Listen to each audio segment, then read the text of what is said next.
ایک بادشاہ کا دربار لگا ہوا تھا۔ چونکہ سردی کا دن تھا اس لیے بادشاہ کا دربار کھلے میدان میں ہی لگا ہوا تھا۔ سب خاص و عام صبح کی دھوپ میں بیٹھے تھے۔ بادشاہ کے تخت کے سامنے ایک میز تھا اور اس پر کچھ قیمتی اشیاء رکھی تھی۔ وزیر، مشیر اور امراء و غریب سب دربار میں بیٹھے تھے۔ بادشاہ کے خاندان کے دیگر افراد بھی موجود تھے۔ اسی وقت ایک شخص آیا اور دربار میں داخلے کی اجازت چاہی۔ اجازت مل گئی تو اس نے کہا کہ میرے پاس 2 اشیاء ہیں۔ میں ہر ملک کے بادشاہ کے پاس گیا ہوں اور اپنی اشیاء کو بادشاہ کے سامنے رکھتا ہوں، پر کوئی فرق جان نہیں پاتا۔ تمام ہار چکے ہیں اور میں ہمیشہ کامرانوں کامیاب ہو کر لوٹتا ہوں۔ اب آپ کے ملک میں آیا ہوں۔ بادشاہ نے کہا کیا اشیاء ہیں؟ تو اس نے دونوں اشیاء بادشاہ کے سامنے میز پر رکھ دی۔ وہ دونوں اشیاء دیکھنے میں بالکل ایک جیسی، جسامت، یکساں رنگ، یکساں چمک، گویا کہ یہ دونوں اشیاء ایک دوسرے کی نقل محسوس ہوتی تھیں۔ بادشاہ نے کہا یہ دونوں اشیاء تو بالکل ایک جیسی ہیں۔ تو اس شخص نے کہا کہ جی ہاں،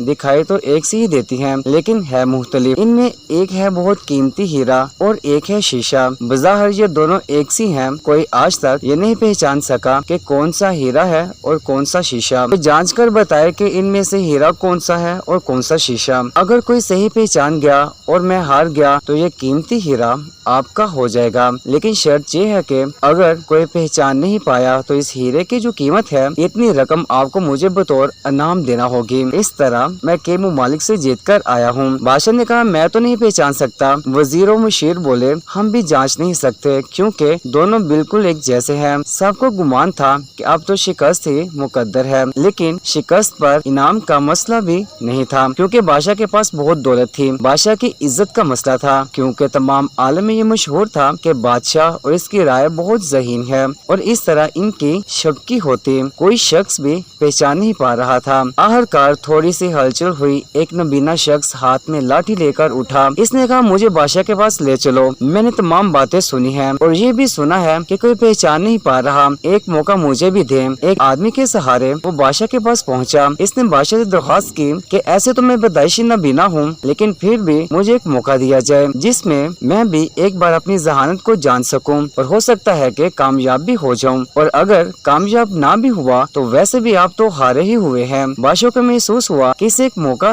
دینا ہی چاہیے، اس میں حرج ہی کیا ہے۔ بادشاہ نے کہا ٹھیک ہے۔ نابینا شخص کو دونوں چیزیں چھونے کے لیے دے دی گئی اور پوچھا گیا کہ اس میں سے کون سا ہیرا ہے اور کون سا شیشہ، یہی آپ کو معلوم کرنا ہے۔ اس آدمی نے ایک لمحے میں کہہ دیا کہ یہ ہیرا ہے اور یہ شیشہ۔ جو آدمی اتنی جوش سے جیت کر آیا تھا وہ بہت حیران ہو گیا اور کہا ٹھیک ہے، آپ نے صحیح پہچانا، آپ کو مبارک ہو، اپنے وعدے کے مطابق یہ ہیرا آپ کا ہوا۔ تمام لوگ بہت حیران ہوئے کہ ایک نابینا شخص نے کیسے جان لیا کہ اصل ہیرا کون سا ہے، اور سب نے یہی سوال اس نابینا شخص سے کیا۔ اس نابینا شخص نے کہا کہ سیدھی سی بات ہے، دھوپ میں ہم سب بیٹھے ہیں، میں نے دونوں کو چھو کر محسوس کیا، جو ٹھنڈا رہا وہ ہیرا اور جو گرم ہو گیا وہ شیشہ۔ خلاصہ کلام، اس طرح زندگی میں بھی جو شخص سخت اور مشکل حالات میں گرم ہو جائے اور حالات کا سامنا نہ کر سکے وہ شیشے کی مانند ہے، اور جو مشکلات میں ٹھنڈے مزاج اور صبر سے کام لے وہ ہیرے کی مانند ہے۔ ہمارے چینل کو لائک کریں، سبسکرائب کریں اور شیئر کریں تاکہ اس طرح کے دلچسپ ویڈیوز آپ تک آسانی پہنچ سکے۔ شکریہ۔